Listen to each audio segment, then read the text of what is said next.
Somebody asked, I can't remember who, but somebody asked, like, how do you know what goals are real or what makes a goal realistic? And we were having that whole conversation.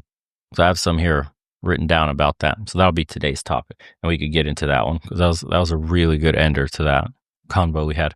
So it's titled Realistic Goals, the Blueprint for Knowing What's Actually Possible. And it begins like this. You know that friend who's been working on his music career for 8 years while living in his mom's basement? Or the guy who's convinced he's going to be a professional athlete at 35 despite never making his high school team? We all know guys like this, and maybe you are one or were. There's a difference between ambitious goals and delusional ones. And if you can't tell the difference, you're probably wasting years of your life chasing things that were never going to happen. Here's the thing. Most men are terrible at evaluating whether their goals are actually realistic. We either aim way too low because we're scared of failure, or we aim impossibly high because we've been told you can do anything if you believe hard enough. But both approaches will screw you over. One keeps you mediocre, and the other wastes your time on fantasies. There's a way to figure out what's actually possible for you. It's not about killing your dreams. It's about making sure your dreams aren't killing your progress. Think about how most guys set goals. They either pick something that sounds impressive or they go with whatever they're feeling passionate about that week. I'm going to be a millionaire by 30. Or you'll hear shit like, I'm going to get ripped like Chris Hemsworth.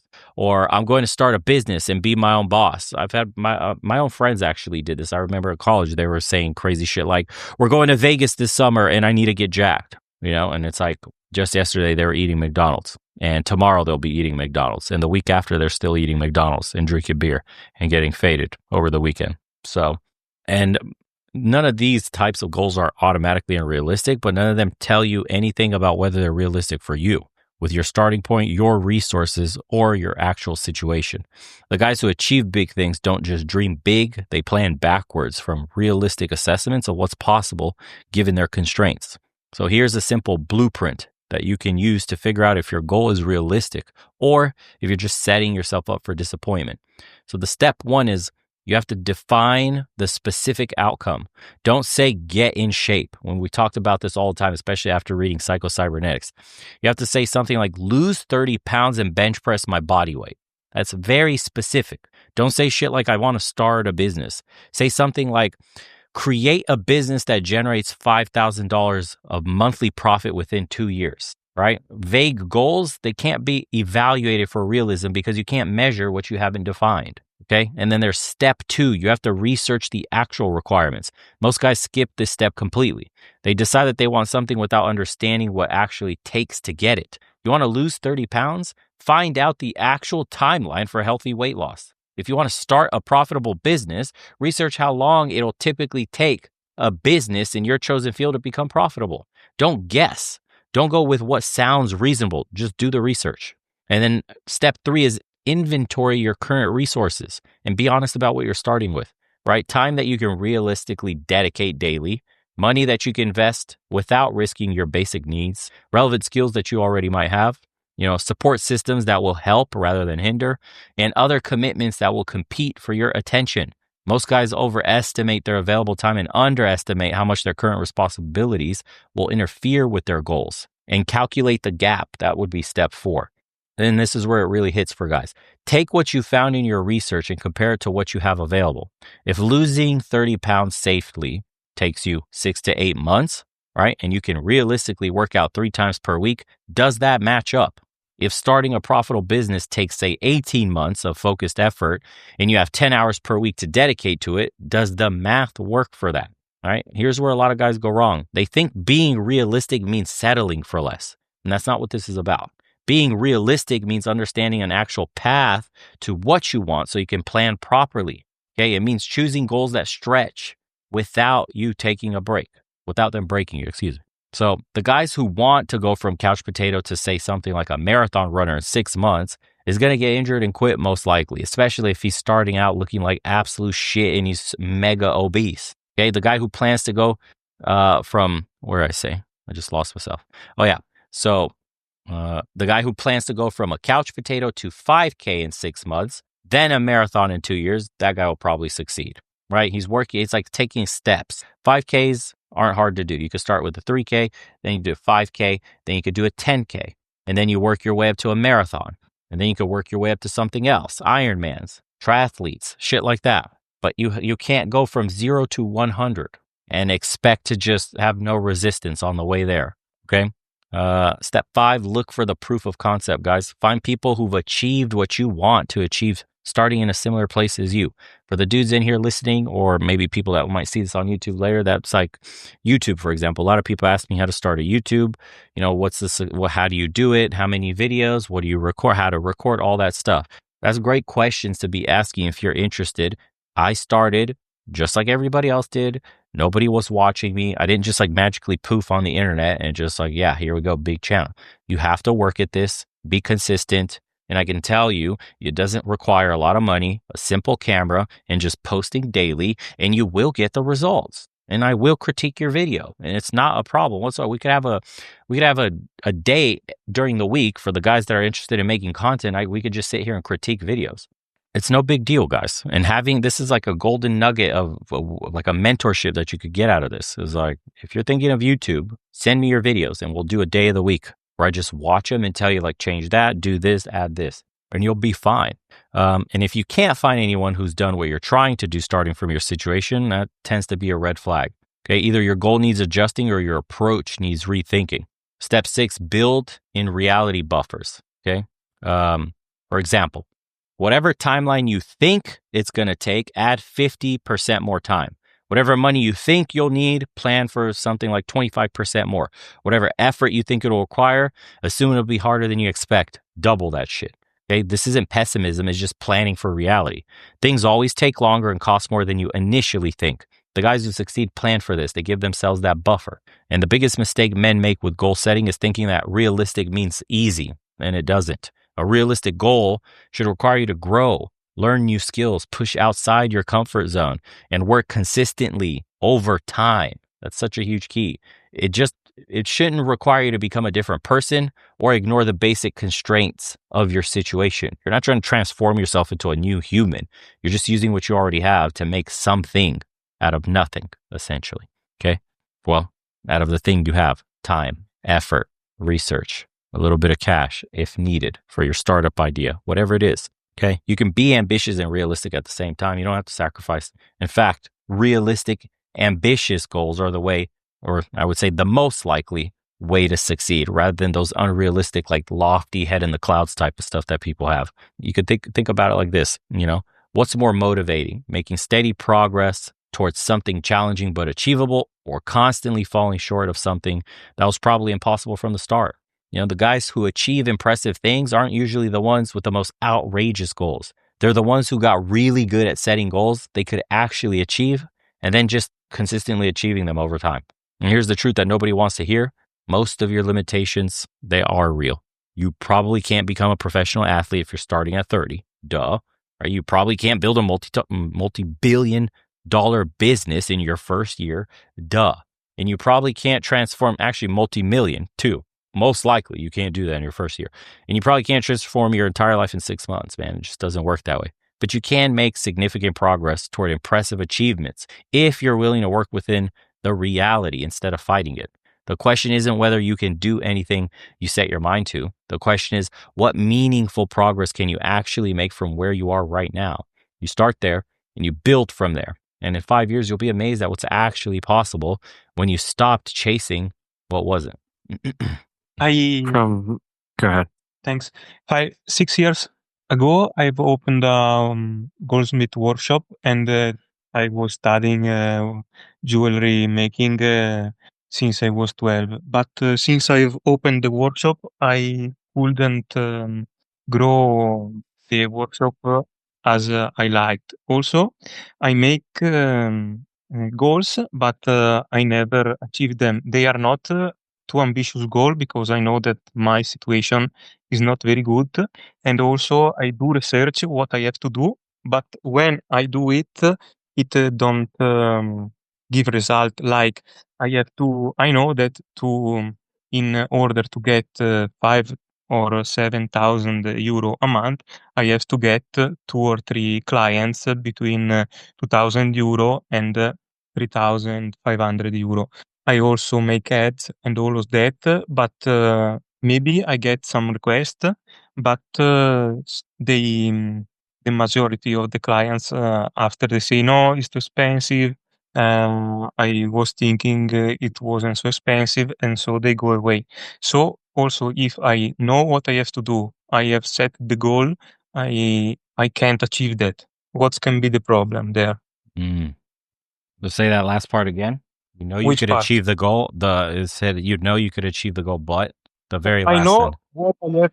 I know what is the goal. I know Mm-hmm. what I have to do, but I don't achieve it. I feel stuck from at the beginning. I know I was the first year, but now it's 6 year, and I feel stuck. I am 28, and I'm starting to feel scared for the future because also my parents are 60 now, and I want to be able to help them, but I feel stuck in this financial situation where I cannot grow my workshop. And yes, Italy is not a very good financial situation, but I know some of my colleagues here in my city that they are doing very great. They're expanding their workshop and all of that.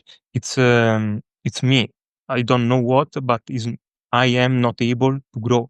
Also, if my colleagues very skillful artisan, they tell me that I am very good at my work technically.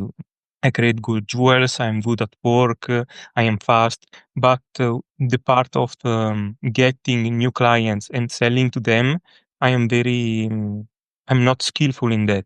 And I feel stuck. Also, if I study, if I try to apply the things that can work, in my case, I don't see them work. And I'm stuck here from 2, 3 years and I don't know where to move. Well, the first thing is what we said in the previous conversation. I Have was you not met? there because Yeah, yeah. I Have you just met described what you were. right now? Yeah, what I was just talking about earlier. Have you met with people that are those colleagues that you talked about? Have you met with them and sat down and asked, "Hey, I'm stuck right now. How are you guys getting new clients? What have you done to expand your bit? How have you managed to find new clientele? Have you sat down with anybody?" They have their workshop. They say me I started my workshop 20, 30 years ago. You have only to wait and in the by the time passing clients will come to you and they don't tell me more after Mm. this. Is there anybody you could find that's doing well locally or some other town you don't directly compete with that could maybe help you? I locally, the one I know, they all tell me this, and in other town, I know someone, but also them, they tell me you are young, don't worry, you will make it. You are a good artisan, and other than that, they don't tell me a lot. Also because they are old generation, new generation goldsmith here where I live. There are not so many, and the one younger that they study this art, they go to work in Vicenza, where there's the Bulgari workshop and and not workshop facility, and they work there, but not as Hmm. entrepreneurs. Only like you go there and they give you your monthly wage. Right, right. Are you struggling with the selling part of it, like convincing people to buy? Are you getting clients in front of you, and is the sale just not Not a lot, happening? but the struggling part is getting new clients and also sell to them because they always stop to say that is expensive, but the work is all by all by all done by hand. I take the idea, I draw their design, I make the model, and after I make the final jewel. Mm. And Can you link your after website? that, Do you have a website? yes, I linked it in the school because I make this question and I don't Hmm. know if I can link here in Zoom. Yes, yes, you can. How? In the chat, if you just type in the chat Ah, in Zoom, yeah, okay. there's a little chat box. Just copy paste it there for everybody. I'll take a look. Is in Italian because I've not translated in English yet No, because I'm yeah, trying to get good here in Italian.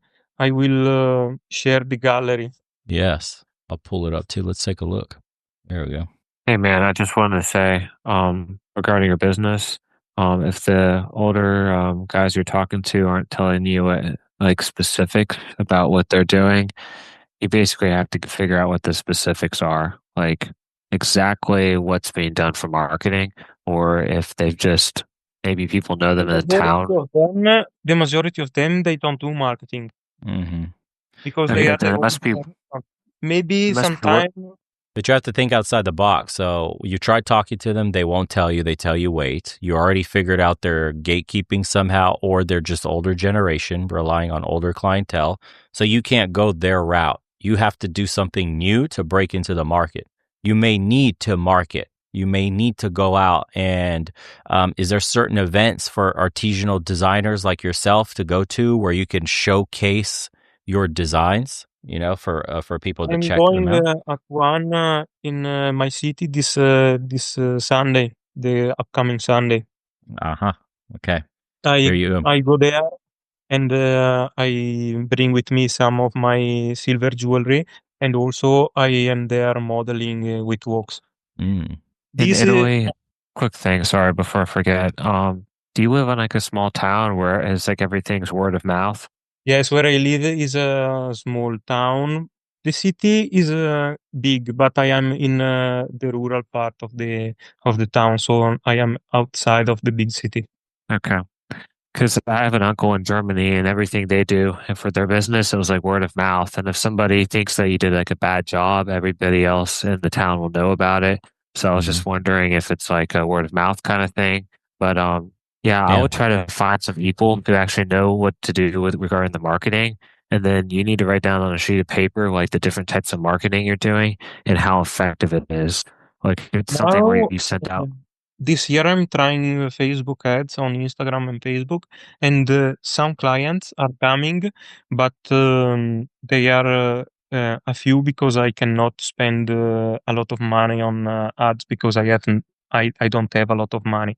But now I get one request a week from the website, but maybe one client out of 4 or 5 say yes, and also there are work between 500 and 1,000 euros. So it's not too much because after you have to count the taxes, the materials, the cost of the workshop, and all of that. Mm. What I would do is get multiple kinds of marketing going and evaluate how effective each one is. And you basically want to reduce your cost as much as possible for the marketing and get the maximum amount of clients possible. And to me, the more marketing techniques you have, the better, because then you can start evaluating them. And the one that does the best, you can spend more on. Yes, I'm not a marketing expert, though. Well, the no, best one, is a the good best one idea. are the shows right now. Like this is one way to market. Like, are you doing anything on social media? Like, are you making videos showing people that like? This is the most powerful thing I've seen for artisans like yourself in any single realm of whatever it is design that you're doing. I've seen woodworking. I've seen like epoxy work. Uh, I've seen honestly everything from jewelry to whatever you're doing. Custom pieces too, guys making swords, crazy shit. Are you Yeah. filming? Do you have a camera filming yourself making the jewelry, sending it to an editor to take care of that and make like an incredible short video of you doing some custom designs? Like, because the gallery, what you have, some of your pieces look incredible. Um, and I'm wondering, like, dude, how does an artisan make this? This is an intricate design, and it would be an incredible video to your best marketing is like on Instagram, on TikTok, on social media, short form content, 60 seconds or less, showing people these designs and leading those customers, those people to your website. Like that should be number one. I like this is the future now. It's not even Facebook ads. This is the future because, for example, I don't know how you guys do it, but for haircuts and stuff like that, finding barbers, my girl does the same thing when she's looking to get her hair done or nails. We only look on Instagram, like literally put like Instagram and put like Italian artisanal jewelry or something like Veneza jewelry artisanal, something like that. You search that, and those hashtags are used by artisans such as yourself, and you'll see a bunch of custom pieces if that even exists. If there's nobody competing against you in that, even better. But just like the hashtags like custom jewelry, artisanal diamonds, artisanal earrings, custom Italian earrings, shit like that to go to get yourself in those hashtags if your videos are edited right, dude, this stuff could explode. Like and it doesn't cost you anything because you already have a cell phone. You just get a little tripod with a cell phone holder and you record yourself, right? And you piece that Yes, together. for a while I tried also that, but I wasn't getting any traction. So I stopped because I was busy with other things, and also I started How long working. ago was that? I think 1 year, 2 years ago, and after I started a YouTube channel and in English, and that was going quite good, but it was taking me a lot of time to film, edit, and all of that, and I simply don't have the time. And also that is a problem because 2 days a week I go in the vineyards to help me financially. The other day that I am the workshop, I do the client's works, and in the Sunday and the free time I have to take care of the garden, and because I live in the woods, so there's also that part. Which you could make videos of too. It could be like a thing, like, small town artisanal jewel maker, jewelry maker. And you're just showing the things you're doing. It's like a hybrid, here you go working on the land, and then you're going into your shop and you're making these custom pieces, and the video should be very quick, like high speed edits, showing you doing things in touch with nature, working in the yard, and then boom, immediately working with metal, with gold, with jewels. And then that's your final product. Like, the problem is you're not marketing yourself as an artisanal, one of a kind, Italian jeweler that doesn't exist anymore. Something, it's a skill that's being lost. Like, you have to market yourself, not your jewelry. It's people need to be wanting to buy from you, jewelry from you. That's why they have Jacob the jeweler. People know Jacob's diamonds, Jacob's jewelry, right? It's because it's Jacob they're buying from. You have to position yourself in the world today that you're the brand, and simply all the things you make. Yeah, exactly. Jerry. He went to Jared, or the more expensive, Jacob. It depends. Like, there's a bunch of jewelers that are very famous that people go to them specifically, because their artisanal skills and the quality of their diamonds and the gems that they use and shit like that. But you have, like I said, I see here, you have the quality in you. You're always getting better as you're working on more and more stones, and it's just figuring that part out. But like I said, and you already said something that was very interesting. You had a YouTube channel is already working really well, and you gave up on it, bro. You gave up on it because you didn't solve the problem of, I don't have time. Number one problem you should have solved right there is time. How do I make this work time-wise? Until you figured out a solution with that could have been handing off the editing to somebody else. You could get on Fiverr an editor for 30 euros for some basic editing, 30 euros for a video. And that could have been acceptable to help you at least manage the time it takes you to edit, because then you put that in you give that to another editor, or you just send all this footage to an editor that does shorts, and they'll give you a highly edited with music, with transitions, everything looking beautiful, professional for 30 euros. They'll do one video for 30 euros. Is it worth it? Well, are you looking on TikTok? That could get millions of views. Yeah. I'm just saying, for marketing wise, Facebook, I wouldn't even waste money on that. One TikTok video alone could get you millions of views and funnel people into your business. Okay.